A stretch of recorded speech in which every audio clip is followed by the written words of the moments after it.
Robert Valencia, analista político y periodista afiliado a Conectas.org. Gracias por estar con nosotros. Buenas tardes, Nicolai, un abrazo, muchísimas gracias. Robert, comencemos por lo primero, el discurso de esta noche. Cuando Donald Trump sale a hablar ante sus seguidores y anuncia que este martes haría un gran anuncio, eso fue antes de las elecciones, cuando para entonces el expresidente daba casi por sentado un triunfo en el Congreso, un triunfo de sus candidatos, negacionistas, pero sin embargo los resultados no salieron como se esperaba. ¿Será que se mantendrá en firme con ese gran anuncio esta noche o tratará de voltearlo todo y dará otro anuncio distinto al que todos esperamos?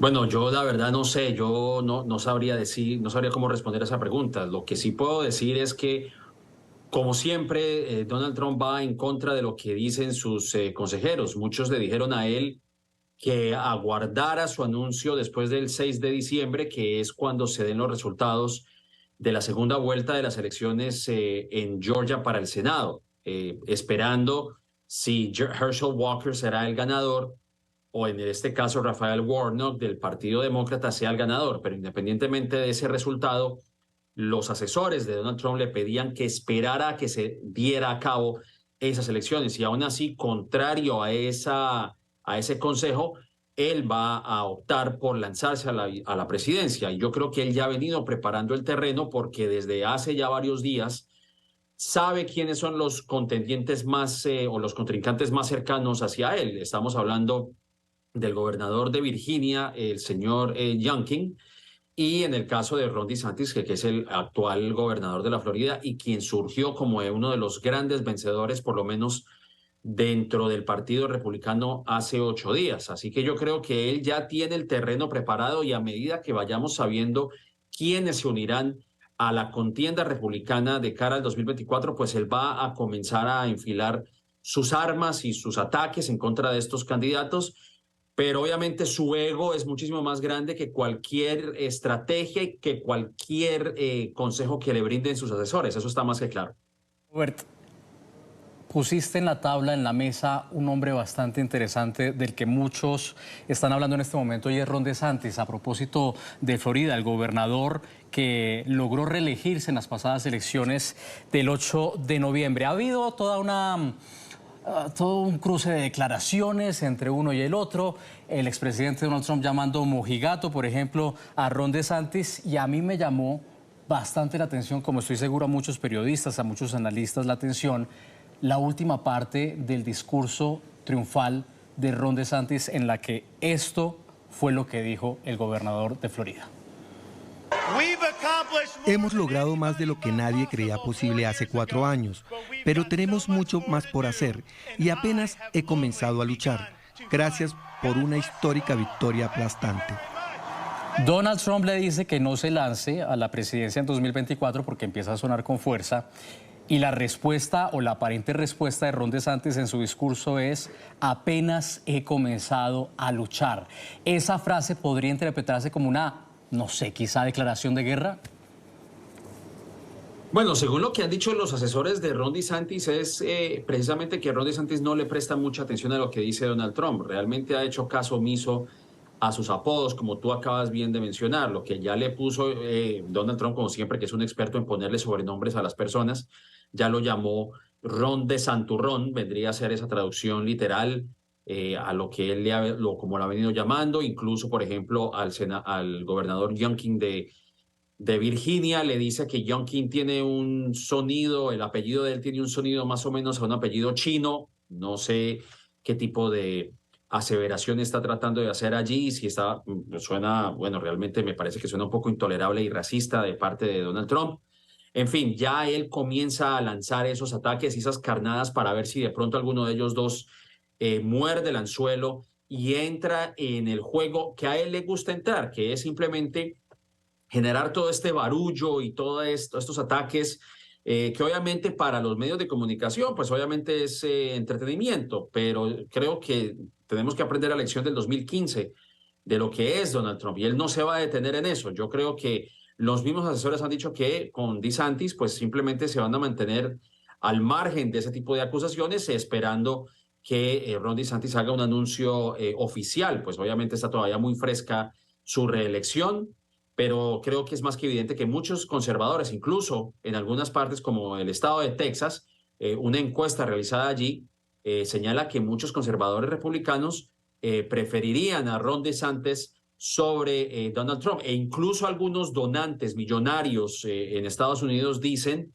en estado de anonimidad, digamos, no quieren que sus nombres sean revelados, le dijeron, por ejemplo, al Washington Post en un artículo reciente que si en caso de que Ron DeSantis se lanzara a la presidencia, ellos preferirían donar a la campaña de Ron DeSantis que a la de Donald Trump. Así que ya vamos viendo cómo se está midiendo el barómetro dentro de la base republicana con respecto a ambas candidaturas, o a ambas posibles candidaturas en este caso. Claro, es que desde ya se plantea un pulso bastante fuerte tanto entre Trump como con Ron DeSantis, y uno se pregunta si después de los resultados electorales del 8 de noviembre, la derrota de estos candidatos negacionistas que tanto defendía a Donald Trump, y ellos a su vez también defendían al expresidente estadounidense, lo que muestra es que, como dijeron algunos demócratas, la figura de Donald Trump caducó y le podría entrar a ser un gran sobrepeso Ron DeSantis, ganando eventualmente, no lo sabemos, una primaria republicana. Sí, totalmente. Y esto es un efecto que vimos, por ejemplo, de que Donald Trump sigue haciéndole perder curules y contiendas al Partido Republicano. Y hay que recordar que si bien el presidente Donald Trump ganó en el 2016, ganó fue por el colegio electoral, más no por el voto popular. El voto popular lo perdió frente a Hillary Clinton y lo volvió a perder frente a Joe Biden. Y no solamente eso, les hizo perder la Cámara de Representantes y el Senado en el 2020. Y aquí lo que vimos es que muchos de los electores que él, o por lo menos los candidatos que él estaba apoyando, en el caso de Kari Lake en Arizona, de Blake Masters también allí, Adam Laxalt en Nuevo México, el Dr. Oz en Pensilvania. Incluso creo que de los pocos que se salvaron fue J.D. Vance en Ohio. Es decir, muchos de estos electores pues perdieron, y como tú acabas de mencionar, muchos de estos negacionistas pues no lograron curules en distintas ramas, no solamente en la parte legislativa, sino que también en la parte judicial.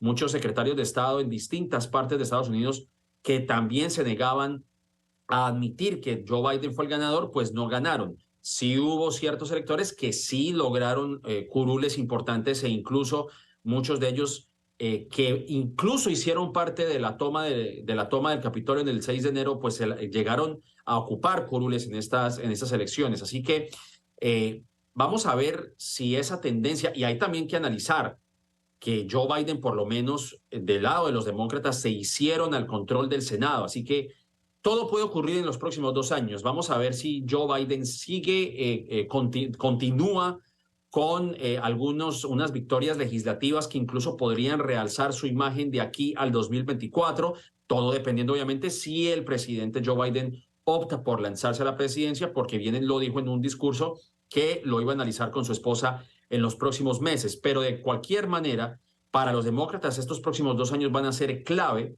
porque, digamos, si logran algunas victorias legislativas, como menciono, probablemente la contienda para los republicanos incluso será más difícil, e incluso será también más difícil para Ron DeSantis, porque ya estando en la palestra nacional, las cosas que ha hecho en la Florida, como es el caso de no decir gay, o de negar lo que es la teoría crítica racial, o incluso la deportación o la emigración de personas venezolanas de la frontera a Martha's Vineyard, pues eso yo creo que también se verá reflejado cuando ya el grueso de la población sepa realmente quién es Ron DeSantis. Ahora, hablabas hace un rato del Capitolio, de la toma del Congreso, del desconocimiento del triunfo de Biden por parte del expresidente Donald Trump, y aquí ineludiblemente tenemos que hablar de Mike Pence, que lanza hoy un nuevo y explosivo libro. Se titula So Help Me God, que traduce Ayúdame Dios, una frase utilizada en juramentos de servidores públicos en Estados Unidos. Días antes, el exvicepresidente de Trump lo acusó de haberlo puesto en peligro junto a su familia por el asalto al Capitolio en enero de 2021 a manos de seguidores trumpistas. Además, calificó de imprudente el pedido que le hizo el exmandatario de no certificar el triunfo de Joe Biden en las elecciones de 2020. Esto fue lo que dijo en una entrevista a la cadena ABC. It angered me. Eso me enfureció.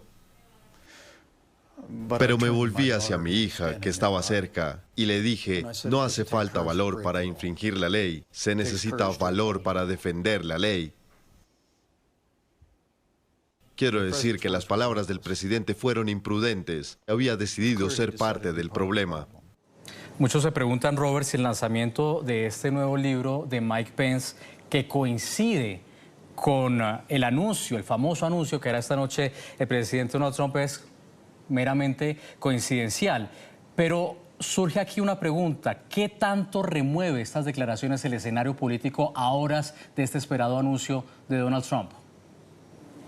Bueno, podríamos señalar que es algo coincidencial, pero también no es un secreto que precisamente a raíz de las elecciones del 8 de noviembre, los republicanos ahora tienen, digamos, por ponerlo de alguna manera, ya hablan más abiertamente en contra de Donald Trump. Incluso la cadena Fox News ya ha dicho que el nuevo líder conservador es Ron DeSantis y quieren resaltar la figura de Ron DeSantis porque si bien tiene algunos aspectos o algunas, digamos, algún perfil parecido a Donald Trump, pues es un hombre que es de política, es un hombre político, a lo contrario de lo que viene siendo Donald Trump, que ahora enfrenta también otros problemas legales, porque no recordemos que todavía está el tema de la comisión del 6 de enero, que aunque él interpuso una demanda para evitar un comparendo, todavía es un tema que está pendiente. Igual aquí en la ciudad de Nueva York, tiene un caso pendiente, un caso que habla sobre las malversaciones de fondos que hizo a través de su organización, la organización Trump. Entonces, aparte de eso, yo creo que ahora, pues en vista de las derrotas que sufrieron los republicanos el 8 de noviembre, pues ahora quieren resaltar esa figura de Ron DeSantis y ahora, aunado con lo que estamos escuchando de Mike Pence, que realmente lo de Mike Pence me parece que hay que tomarlo con pinzas, si se quiere decir. Yo creo que Mike Pence estuvo timorato a la hora de denunciar algo que fue tan flagrante como fue la toma del Capitolio el 6 de enero y en donde supuestamente, si donde lo hubiesen atrapado estas personas, pues lo hubieran mandado a la horca, porque ya tenían una horca en el Capitolio para colgarlo. O sea, hay que decir las cosas como son. Pero ahora ya habla abiertamente y no es y podríamos decir que es coincidencial o no es coincidencial. Yo la verdad es interesante ver cómo los tiempos confluyen en este caso, simplemente para que los republicanos se alejen de la imagen de Donald Trump, que realmente es para ellos es como el elefante en una sala llena de vajillas, ¿no? Es una persona que sigue moviéndose y que sigue rompiendo vajillas y que sigue menoscabando la figura de los republicanos, que obviamente pues por su ambición al poder a toda costa, pues ahora ya no saben cómo controlarlo realmente. Esa es la verdad. Y Donald Trump lo sabe. Así que vamos a ver si de aquí al próximo año, cuando ya se lleve a cabo las primarias republicanas, sigue siendo la figura sobresaliente. Vamos a ver quiénes son esos otros candidatos, además de DeSantis y de Youngkin, si se lanza, por ejemplo, Ted Cruz, o si se lanza Rick Scott, o si se lanza Marco Rubio. Todo está por esperarse. Ya debo concluir, Robert, pero es que me queda la duda: ¿por qué guardó silencio tanto tiempo Mike Pence? Se desdibujó su figura al término de la presidencia de Donald Trump, reaparece ahora. Algunos dirán es coincidencial, no es coincidencial, pero es que fue una figura que, sí, lo decías muy bien, no condenó esa actitud de Trump, pero tampoco la respaldó públicamente, y ahí se dejaba entrever una diferencia que hablaba a gritos, a silencios, pero a gritos. ¿Por qué habla ahora? ¿Por qué guardó silencio? A mí me parece, como lo acabo de mencionar, a mí me parece que hay un temor hacia Donald Trump. Los republicanos le temen a Donald Trump, realmente, le temen. Muy pocos le temen o le temían a expensas de su futuro político. Y un ejemplo claro es Liz Cheney, quien fue de las pocas, y no fue de los pocos republicanos que fueron parte de la comisión del 6 de enero o que siguen siendo parte de la comisión del 6 de enero republicana, que perdió las primarias en Wyoming, y todo por denunciar a Donald Trump.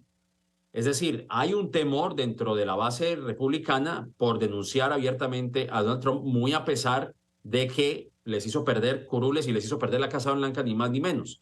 Pero yo creo que, como vuelvo y menciono, ahora, a raíz de lo visto el 8 de noviembre, pues ya recobran un poco de valor, si se quiere decir, en vista de sus pérdidas legislativas, pues de que ya Donald Trump sigue siendo, realmente es un ancla realmente para las aspiraciones republicanas. Y yo creo que ahora ya están hablando abiertamente un poco en contra de Donald Trump. Pero obviamente no lo mencionó en aquel entonces porque yo creo que buscaba tal vez una unidad dentro del Partido Republicano, pero es más que evidente que pues Donald Trump no le importaba la vida de Mike Pence, hay que decirlo. Es decir, no hizo nada por detener esta turba enardecida en aquel fatídico día y donde probablemente le hubiera costado la vida a Mike Pence.